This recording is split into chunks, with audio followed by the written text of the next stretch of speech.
तर एकीकडे सांगलीमध्ये विशाल पाटलांनी जोरदार शक्ती प्रदर्शन केलेले आहे। निवडणूक लढवण्यावर ते ठाम असतानाच सांगलीच्या या मुद्द्यावर आम्ही चर्चा करू आणि विशाल पाटील यांना समजवू असं म्हणतात नाना पटोले।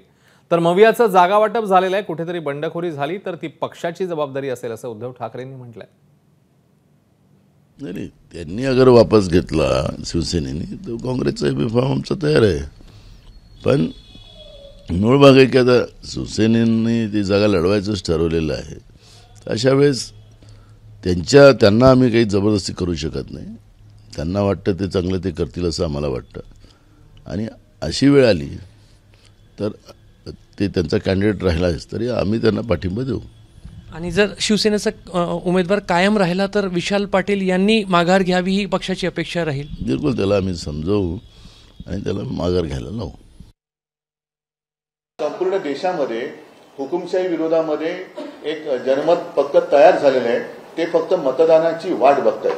त्याच्यामुळे मी आज त्यांच्याबद्दल काही बोलणार नाही, कारण शेवटी जागा वाटप हा झालेला आहे। तिन्ही पक्षांनी आणि महाविकास आघाडीच्या सर्व मित्र पक्षांनी अधिकृत पत्रकार परिषद घेऊन जागा वाटप जाहीर केलेलं आहे।